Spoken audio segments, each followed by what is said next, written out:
नमस्कार भाइयों, आपका स्वागत है आपके अपने चैनल में। अभी एक कमेंट आया था कि इस पर कुछ बोलिए, जो ये क्या नाम है, उद्धव ठाकरे महाराष्ट्र में जो संकट है ये। तो भाई सबसे पहले तो आप सबके स्वागत के बाद देखो, किसी भी सरकार पर कोई संकट आए, वहाँ की चुनी हुई सरकार पे, वहाँ की चुनी हुई जो मुख्यमंत्री हैं उन पर किसी तरह का संकट आए, वो संवैधानिक संकट हो, ये बहुत दुख की बात है। हम सब चाहते हैं कि इस संकट से परमात्मा भगवान वाहेगुरु अल्लाह गॉड उनको जल्दी जल्दी बाहर निकाले, मुख्यमंत्री श्री उद्धव ठाकरे जी को। और उससे ये होता है कि 2-4 दिन जो विकास के काम चलेंगे वो रुक जाएंगे, क्योंकि फैसले कोई कर नहीं पाएगा, मुख्यमंत्री होंगे नहीं सीट पर। तो इससे डिस्टरबेंस और तो कोई नहीं होती, लेकिन जो काम चल रहे होते हैं उनमें नुकसान होता है। ये बहुत दुख की बात है, किसी भी राज्य के लिए बहुत गलत बात है, ऐसा नहीं होना चाहिए। लेकिन इसके बाद जो है अब बहुत सी बातें होंगी। इसके बाद तो ये बात भी होगी कि भाई बीजेपी को, या जो बीजेपी के जैसे गुजरात में गए या जो वहाँ गए, क्या नाम इसका, असम में गए, तो क्या बीजेपी की गवर्नमेंट है तो क्या ऐसा होना चाहिए, जाना चाहिए, उनको समर्थन करना चाहिए, अपने राज्य में ऐसे रखना चाहिए। ये बहुत बातें हैं, 100 बातें हैं इसमें। तो देखिए बीजेपी तो हमने तो खैर वो बीजेपी देखिए, जब लोकसभा में अटल बिहारी वाजपेयी, स्वर्गीय श्री अटल बिहारी वाजपेयी, जिनका नाम हमेशा इज्जत से लिया जाना चाहिए, ने कहा था कि ऐसी दल बदलू सरकार को या सत्ता को मैं चिमटे से भी छूना पसंद नहीं करूँ। देखिए कितना ऊंची आदर्श था।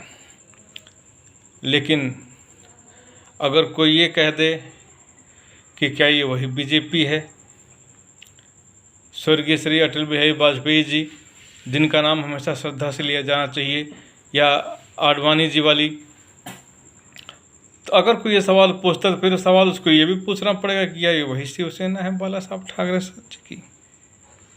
क्या सवाल फिर से सुन लीजिए, क्योंकि ये सवाल कानों में शीशा पिघला देगा।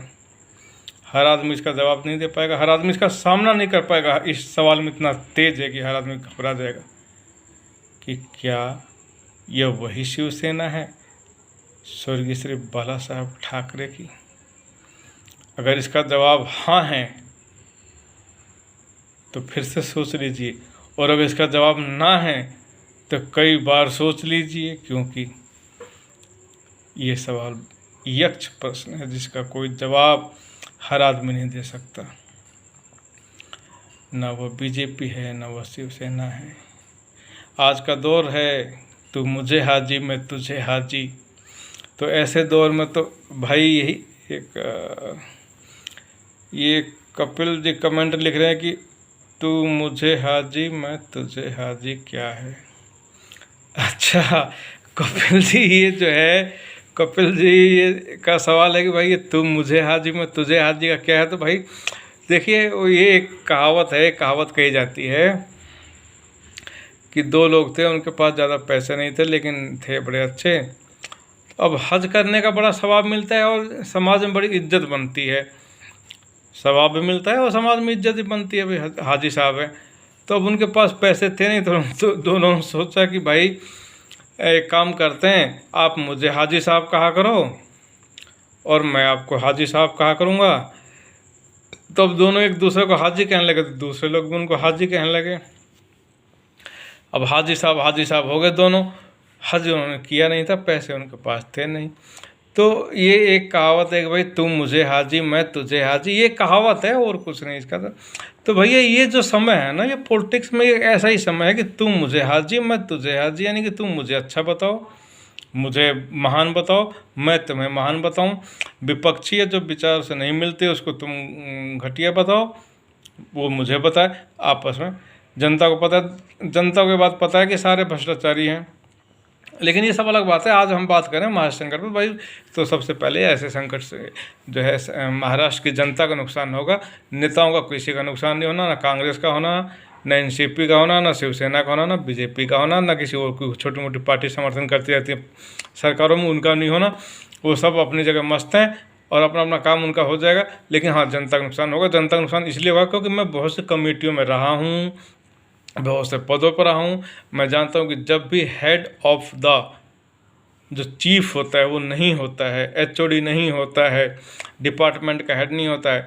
जैसे कि अब राज्य को एक डिपार्टमेंट मान लो तो राज्य उसका मुख्यमंत्री हेड है, एचओडी नहीं होता है, हेड नहीं होता, चीफ नहीं होता, एमडी नहीं होता। जब भी किसी कंपनी में ना हो, किसी जगह पर ना हो, किसी घर में मुखिया ना हो, तो वहाँ का काम रुक जाता है, वहाँ डिस्टरबेंस आ जाती है। और इसका नुकसान केवल और केवल विकास को होता है। अब जो काम होने होंगे, सेक्शन होने, वो नहीं होंगे क्योंकि अभी कन्फ्यूज़न है, कई फाइलें अटकी रह जाएंगी। और जो ये नुकसान है, ये सबसे बड़ा नुकसान है। बाकी और तो नेताओं को नुकसान नहीं होता, ज़िंदगी चलती रहेगी। महाराष्ट्र में कोई ऐसी वो नहीं हो जाएगी कि उलट पुलट हो जाएगी, कुछ नहीं चलता, लाइफ भी चलती रहेगी, सब काम। लेकिन जो विकास के काम है, जो फाइलें अटक जाएंगी। अब चूँकि बरसात का मौसम है तो बहुत जगह ऐसे पुल भी साफ़ होंगे, पुल बनेंगे, पुल उनका काम होना होगा, या कोई नदी का काम होना, कुछ ऐसे काम होते हैं जो बहुत से ज़रूरी काम होते हैं, वो सारे काम अटक जाएंगे। ये नुकसान होगा और यही नुकसान होता है। और लेकिन ये नुकसान सबसे बड़ा है। लेकिन इस नुकसान पे बहुत कम लोग बात करेंगे, क्योंकि ये विद्वानों का चैनल है, यहाँ विद्वान व्यक्ति बैठते हैं, विद्वान लोग बात करते हैं। तो यहाँ पर ये बात होगी, ये आप जानते हैं, ये हम भी जानते हैं कि हमें ना कोई वैसी बातों से मतलब है, ना कोई ऐसी बातों से मतलब है।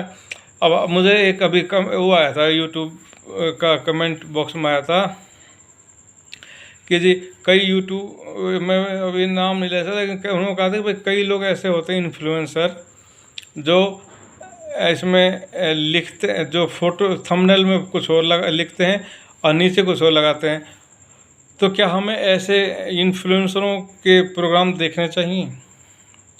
अब मैं कहता देखो, ये तो आपकी मर्जी, देखना चाहो तो। अगर आप देखना चाहते हो तो आपको कोई रोक नहीं सकता, आप कुछ भी देखो। आपके हाथ में मोबाइल है, आपके हाथ में डेटा है, आपका डेटा है, आप इच्छा, आपका टाइम है, कुछ भी देखिए। लेकिन अगर ऐसा आदमी जो है जो आपको धोखा दे रहा है, तो यानी कि वो आपको बेवकूफ़ बना रहा है, आपको चीटिंग कर रहा है, आपको अपना नहीं समझ रहा है। आप ऐसे आदमी का देखिए जो आपको अपना समझे, ऐसे का नहीं जो आपको बेवकूफ़ बनाए। तो यह जो है, ये एक मैसेज था, उन्होंने लिखा था, उनका नाम में भी चला गया है, ऊपर चला गया, आएगा तो बता दूंगा। और अभी ये देखो वहाँ पे लाइट चली गई है। हरियाणा में मैं रहता हूँ, गुड़गांव में, वहाँ लाइट बहुत जाती है। हर रोज़ जो है पावर कट लगते हैं, और ये मुझे लगता है पूरे देश का ही हाल होगा।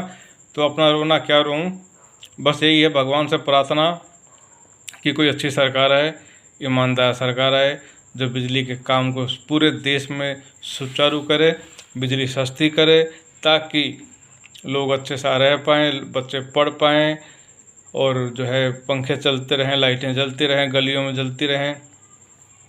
यही प्रार्थना है।